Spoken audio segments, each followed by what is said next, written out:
new to my channel, you're welcome to my channel. I encourage you to please subscribe and like.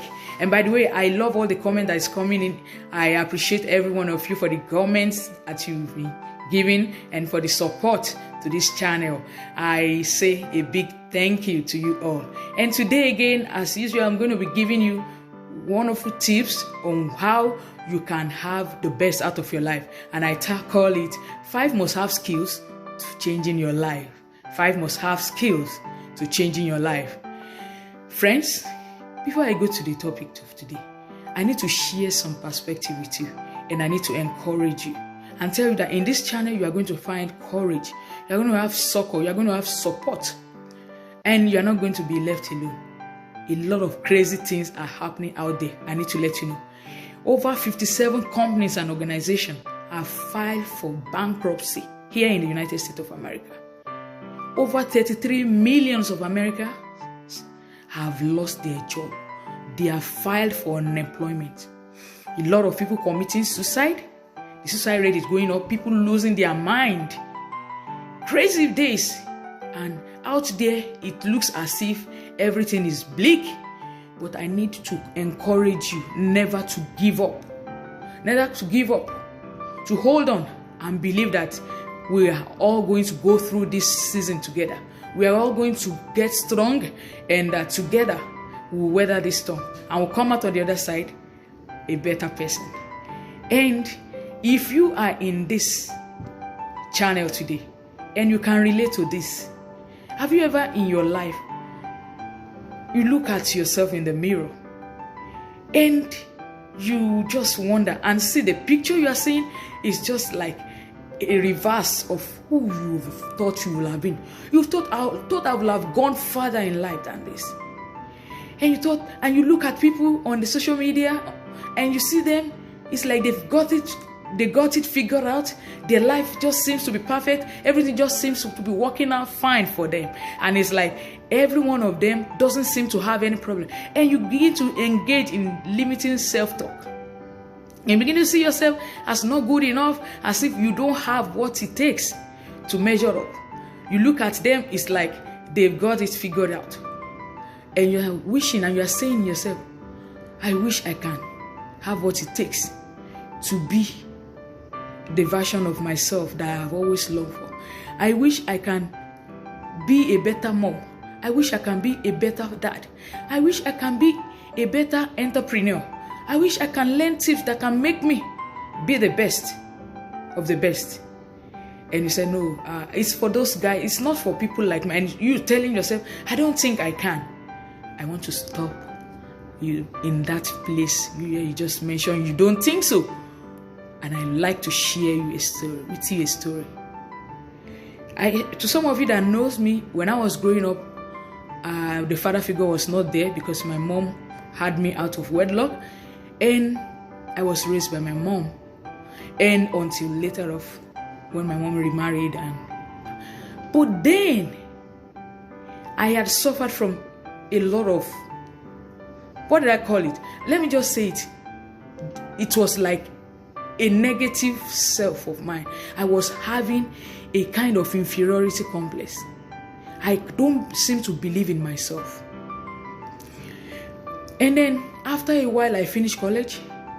I got a call from my father. He asked me to come to his house in Lagos, back in the country I came from. And he asked me to come and work with him. Oh, you can imagine a college girl that just finished and is looking for a job. I said, oh, this is the best. And as a matter of fact, my father is a well-to-do man. I can call him a rich man. Because as at that time in his life, he had two wonderful things going on well for him. He has schools, he has complexes, businesses, and he has estates to his name. And so when I got to the house, I saw a room to myself, toilet and bedroom, everything fine. I said, wow, this is the world I've been looking for. And I tell you, I didn't know that was the beginning of what is going to form the foundation of what is keeping me going till today.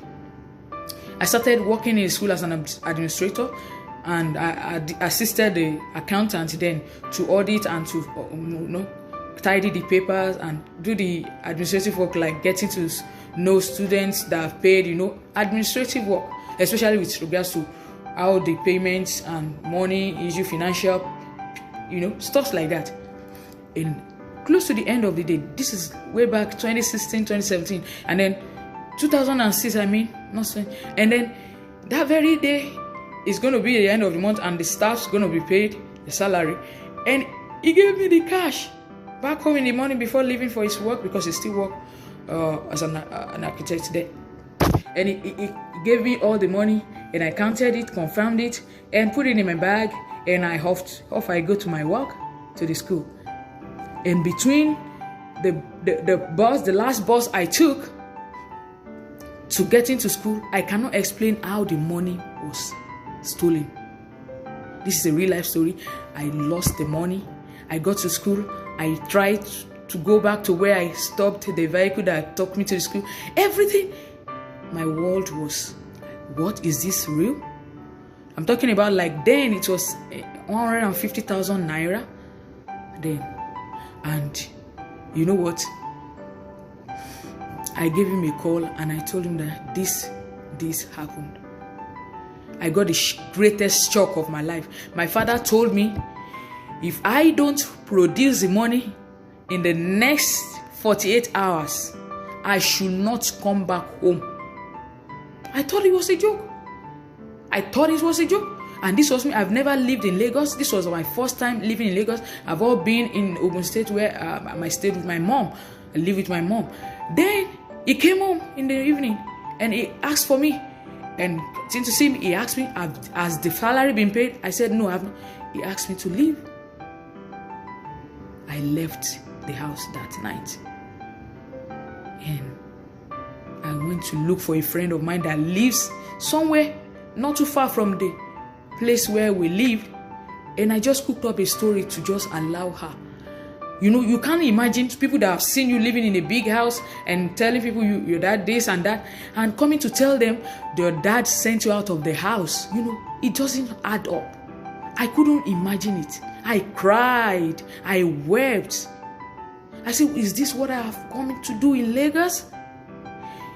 Long story cut short, my friend took me in. The first night, I didn't get the money. The second night, I went around, I looked through my phone, I called my mom, I asked her to help me this and that. To tell you the truth, and with the help of friends, I can't forget those friends. There are friends that stick to you more than a brother.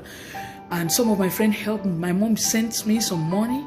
My friend borrowed me some, and I was able to gather the money in the third day. I think it was the third day, and I got the money to the school.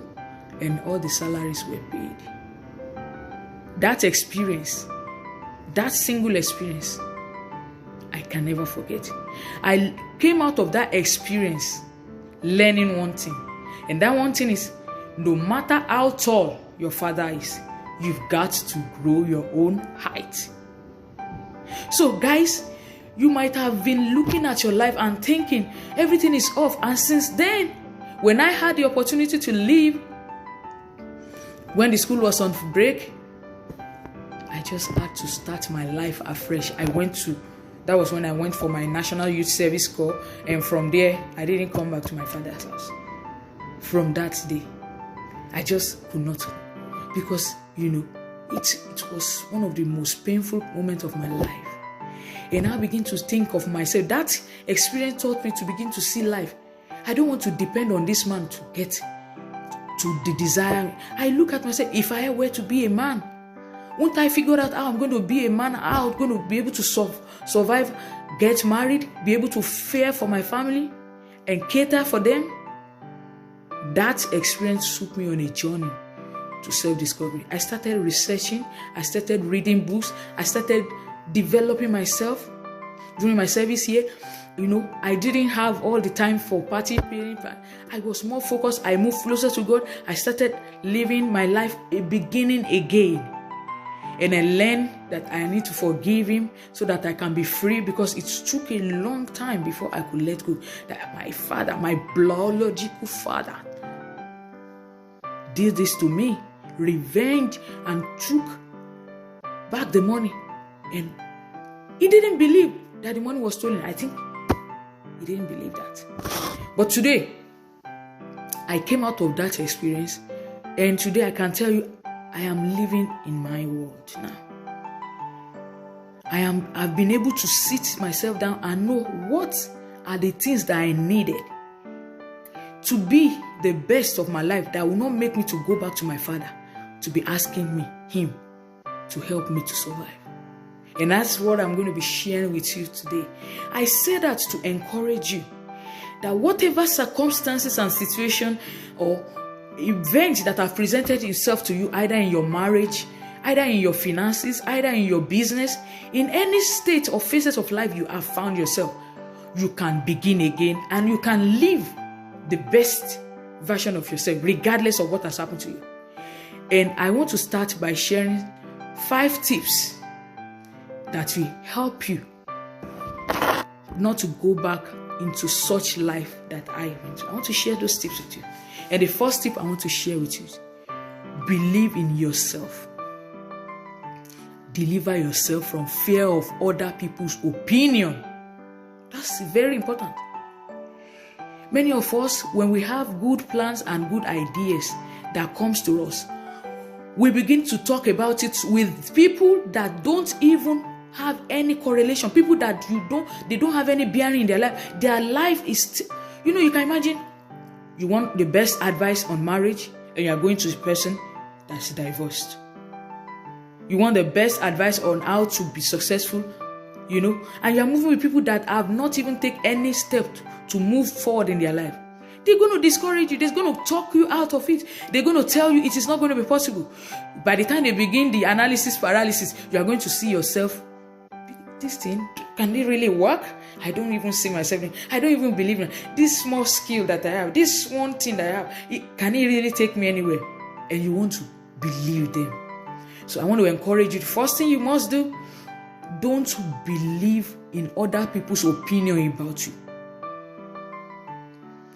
And if you have an idea, look for people that can encourage you in that thing, that can give you sincere advice, and not people that will talk it down or rubbish it.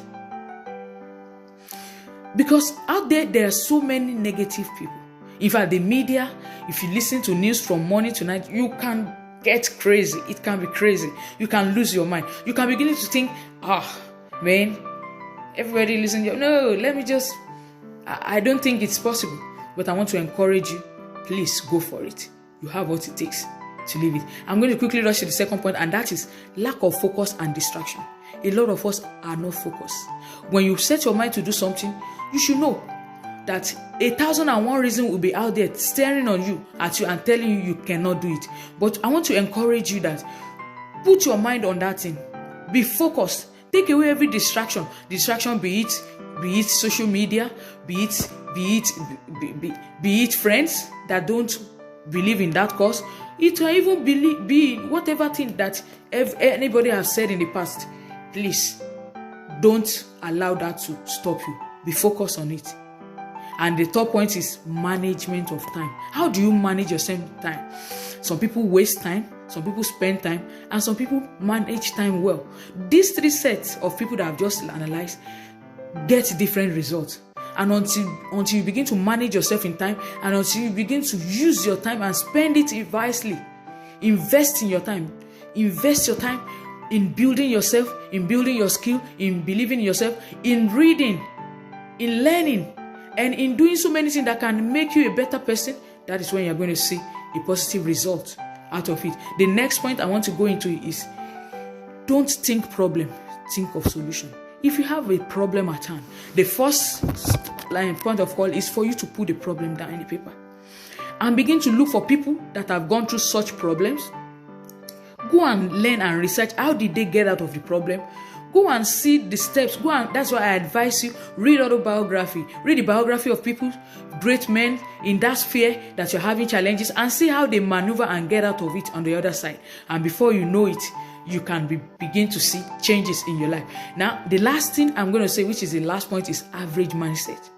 A lot of us, we work with average mindset when we do things. When we are given a task to do, we just do it with the minimum. We do the minimum. We don't give out all our best. in delivering a course. And I want to encourage you, when you give your best out of every given task, you are moving yourself into the needle to where you are eventually going to be, because you are not going to be the same person that you were yesterday, that couldn't even think of sitting down and doing something. So I want to encourage, these are the things that will set you apart, that will make you different from others. So give your best. Don't believe in the average. Do it to the best of your ability, and you're going to get the best of the result. And lastly, I want to encourage you, trust this process. Do the work, and you will get the result you want. Yes, this is where I'm going to be stopping for now. I encourage you again to please like, comment, and subscribe to my channel. If you get value on this topic of today, on today's video, I want you to please comment on the chat below.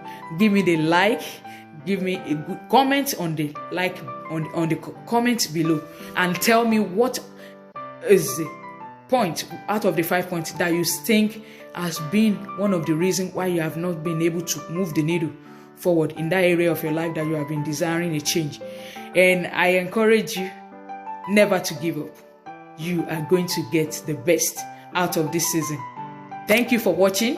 I encourage you to please come back next week, and you're going to be having another wonderful video that is going to help you further in your journey to being the best. Thank you. Love you. Bye.